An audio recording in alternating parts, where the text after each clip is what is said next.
വാസ്തുപ്രകാരം 8 ദിക്കുകളാണ് നമുക്കുള്ളത്.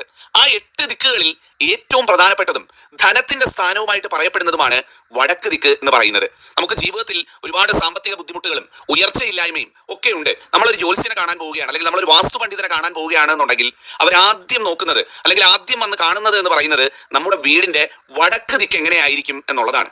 ഇതിന്റെ കാരണം എന്ന് പറയുന്നത് നമ്മളുടെ വീട്ടിലേക്കുള്ള ധനവരവ്, നമ്മളുടെ വീട്ടിലേക്ക് ധനത്തിന്റെ ആഗമനം ഉണ്ടാകുന്നത് ഈ വടക്ക് ദിക്കിൽ നിന്നാണ്. ഈ വടക്ക് തടസ്സങ്ങളുണ്ട്, വടക്ക് ദോഷങ്ങൾ നിലനിൽക്കുകയാണെന്നുണ്ടെങ്കിൽ നമ്മൾ ഇനി എത്രയൊക്കെ കഷ്ടപ്പെട്ടു എന്ന് പറഞ്ഞാലും, എത്രയൊക്കെ കഠിനാധ്വാനം ചെയ്താലും അതെല്ലാം വെള്ളത്തിൽ വരച്ച വര പോലെ അങ്ങനെ പോകുന്നതായിരിക്കും. നമ്മുടെ ജീവിതത്തിലേക്ക് ഉയർച്ചയും ഐശ്വര്യവും തടസ്സപ്പെട്ടു പോകുന്നതായിരിക്കും. അപ്പൊ അതുകൊണ്ടാണ് നമ്മുടെ പണ്ഡിതന്മാരും നമ്മളുടെ ആചാര്യന്മാരും ഒക്കെ പറയുന്നത് വീടിന്റെ വടക്ക് ദിക്ക് ഏറ്റവും വൃത്തിയായിട്ട് സൂക്ഷിക്കണം, വടക്ക് ചില കാര്യങ്ങളൊക്കെ ചെയ്യണം എന്ന് പറയുന്നത്.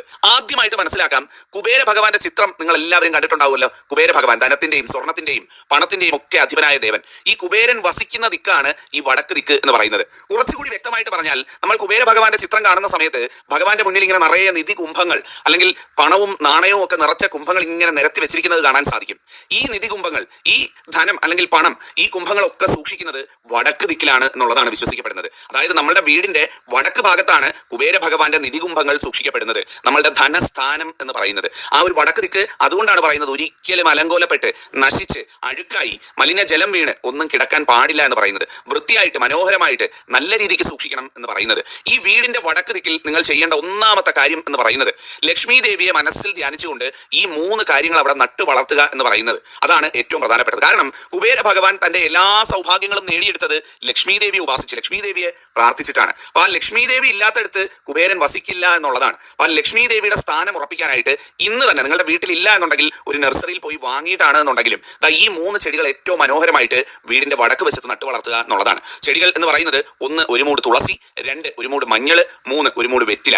ഈ 3 എണ്ണം നിരത്തി ഒരേ വരിയായിട്ട് വെക്കുമെങ്കിൽ അങ്ങനെ, അതല്ല വീടിന്റെ വടക്ക് വശത്ത് അങ്ങോട്ടും ഇങ്ങോട്ടും മാറിയായാലും തുളസി, മഞ്ഞൾ, വെറ്റില ഓരോ മൂട്, അത് ഏറ്റവും ഭംഗിയായിട്ട് പരിചരിച്ച് ഉണങ്ങാതെ വൃത്തിയായിട്ട് ജലമൊക്കെ കൊടുത്ത് വളർത്തി അത് നല്ല ശക്തിയായിട്ട് അരച്ച് വളർന്നു കഴിഞ്ഞാൽ അതിന്റെ ഓരോ ഇലയും ഓരോ നാമ്പിടുന്നതിനനുസരിച്ചും നമ്മുടെ ജീവിതത്തിൽ ഉയർച്ചയും ഐശ്വര്യവും വന്നു ചേരുന്നതായിരിക്കും. അത്രയും സത്യമുള്ള കാര്യമാണ്. വീടിന്റെ വടക്ക് ദിശയിൽ ഒരു മൂട് തുളസി, മഞ്ഞൾ, വെറ്റില 3ഉം വളർത്തുക. ലക്ഷ്മി ദേവിയെ പ്രാർത്ഥിച്ചുകൊണ്ട് വീടിന്റെ വടക്ക് ഭാഗത്ത് നിങ്ങൾക്ക് ജനലുണ്ട് എന്നുണ്ടെങ്കിൽ, നിങ്ങളുടെ വീടിന്റെ വടക്ക് വശത്ത് മുറികളോട് ചേർന്നോ ആളിനോട് ചേർന്നോ ഒക്കെ ജനലുണ്ട് എന്നുണ്ടെങ്കിൽ ആ ജനലിന്റെ സമീപം ഒന്നുകിൽ അകത്ത് അല്ലെങ്കിൽ പുറത്തായാലും ഒരു മണി പ്ലാന്റ് കൂടി നട്ടു വളർത്താവുന്നതാണ്. ഈ വടക്ക് ഭാഗത്ത് ജനലുണ്ട്, അല്ലെങ്കിൽ ആ ജനലിനോട് ചേർന്ന് നിങ്ങൾക്ക് മണി പ്ലാന്റ് നട്ടു വളർത്താൻ പറ്റുമെങ്കിൽ ആ വീട്ടിൽ ധനവളർച്ച പെട്ടെന്നായിരിക്കും എന്നാണ് പറയുന്നത്. അതുകൊണ്ട് തന്നെ മണി പ്ലാന്റ് വീട്ടിൽ വളർത്തുന്നവർ ഈ ജനലുണ്ട് എന്നുണ്ടെങ്കിൽ, ജനലില്ലാത്തവർ വേണ്ട, വടക്ക് ഭാഗത്ത് ജനലുണ്ട് എന്നുണ്ടെങ്കിൽ ആ ജനലിനോട് ചേർന്ന് മണി പ്ലാന്റ് നട്ടു വളർത്തുന്നതും എല്ലാ സൗഭാഗ്യങ്ങളും സമ്പത്തും നിങ്ങൾക്ക് കൊണ്ടുതരുന്നതായിരിക്കും. അതുപോലെ തന്നെ മറ്റൊരു പ്രധാനപ്പെട്ട കാര്യം കൂടി പറഞ്ഞുതരാം. അതായത് ഈ വടക്ക് ദിക്ക് എന്ന് പറയുന്നത് ജലത്തിന്റെ സ്ഥാനമായിട്ട് കൂടിയാണ് കണക്കാക്കപ്പെടുന്നത്. നമ്മുടെ വീട്ടിൽ ജലസ്രോതസ്സുകൾ വെക്കാനും ഉണ്ടാക്കാനും ഒക്കെ ഏറ്റവും നല്ല സ്ഥാനമാണ് വടക്ക് ദിക്ക് എന്ന് പറയുന്നത്. അതുകൊണ്ട് വീട്ടിൽ അക്വേറിയം വെക്കുന്നവർ, വീട്ടിൽ ഈ താമര ഒക്കെ നമ്മൾ ഈ ടബിലൊക്കെ വളർത്തുമല്ലോ, അല്ലെങ്കിൽ ചെറിയ കുളമൊക്കെ കെട്ടി വളർത്തുമല്ലോ, അങ്ങനെയുള്ളവർ വടക്ക് ദിശയിൽ അക്വേറിയം വെക്കുക, അല്ലെങ്കിൽ ഈ താമരയുടെ ഒക്കെ ടബ് വെച്ച് താമര വളർത്തുക ചെയ്യുന്നത് ഏറ്റവും നല്ലതാണ്. അക്വേറിയം എന്ന് പറയുമ്പം അതൊരു ജലസ്രോതസ്സാണ്, അതിൽ നമ്മൾ ഈ മത്സ്യങ്ങളെ മറ്റുമൊക്കെ വളർത്തും, അത് ഏറ്റവും നല്ലതാണ്. താമര എന്ന് പറയുമ്പോൾ മഹാലക്ഷ്മി സങ്കല്പമാണ്. അത് നമ്മൾ ഈ വീട്ടിൽ ഈ പറയുന്ന വടക്ക് ദിശയിൽ വളർത്തുന്നത് മഹാലക്ഷ്മി ആ വീട്ടിൽ വസിക്കുന്നതിന് തുല്യമായിട്ടുള്ള കാര്യമാണ്.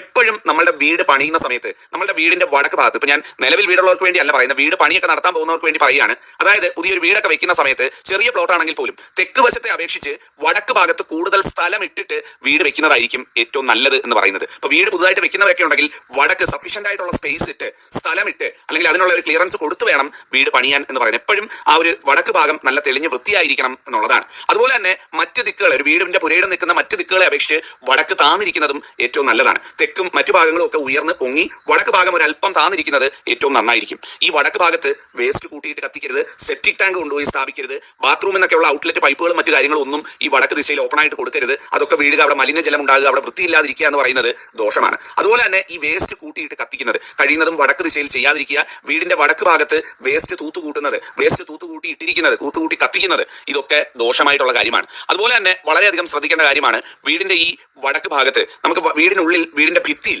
നല്ല ചിത്രങ്ങളൊക്കെ തൂക്കുക എന്നുള്ളത്. ചിത്രങ്ങൾ എന്ന് പറയുമ്പം നല്ല ആഭരണങ്ങൾ, സ്വർണ്ണാഭരണ വിഭൂഷിതയായ സ്ത്രീയുടെ ചിത്രങ്ങൾ, അങ്ങനെയൊക്കെയുള്ള ചിത്രങ്ങൾ വീടിന്റെ വടക്കേ ഭിത്തിയിൽ, വീടിന് വടക്ക് വശത്ത് വടക്കേ ഭിത്തിയിൽ വീടിനകത്ത് തൂക്കുന്നതും ഏറ്റവും നല്ലതാണ്. ഒന്നുമില്ലെങ്കിലും നല്ല കലണ്ടറൊക്കെ ഉണ്ടല്ലോ, ജുവലറിയുടെ കലണ്ടറൊക്കെ, അതൊക്കെ കിട്ടുവാണെന്നുണ്ടെങ്കിൽ അതിൽ സ്വർണ്ണത്തിന്റെ ഒക്കെ പടമൊക്കെ കാണും. അങ്ങനെയുള്ള കലണ്ടർ എല്ലാ വർഷവും കിട്ടുവാണെന്നുണ്ടെങ്കിൽ അത്തരത്തിലുള്ള കലണ്ടർ കൊണ്ടുവന്ന് ഈ വടക്കേ ഭിത്തിയിൽ തൂക്കുന്നതും ഏറ്റവും നല്ലതാണ്. നമുക്ക് ധനവളർച്ച കിട്ടും എന്നുള്ളതാണ്. വീടിന്റെ ദർശനം വടക്കോട്ടുള്ളവരൊക്കെ ഉണ്ടോ ഇവിടെ? ഉണ്ടെങ്കിൽ നിങ്ങൾ മഹാഭാഗ്യവാന്മാരാണ്. നല്ല ഐശ്വര്യമുള്ള ഒരു ദർശനമാണ് വീടിന്റെ മുഖം അല്ലെങ്കിൽ വീടിന്റെ പൂമുഖം, വീടിന്റെ ദർശനം വടക്കോട്ട് വരിക എന്ന് പറയുന്നത്. അങ്ങനെയൊക്കെ ഉള്ളവരുണ്ടെന്നുണ്ടെങ്കിൽ ഏറ്റവും നല്ലത് മഹാഭാഗ്യമാണ്. ഉണ്ടെങ്കിൽ എന്ന് പറയുക, ഏറ്റവും ഭാഗ്യം ചെയ്തവരാണ് നിങ്ങളെന്ന് പറയുന്നത്. വീടിന് വടക്കോട്ട് ദർശനത്തെക്കാൾ നല്ലൊരു ദർശനം വേറെ വരാനില്ല എന്നുള്ളതാണ്.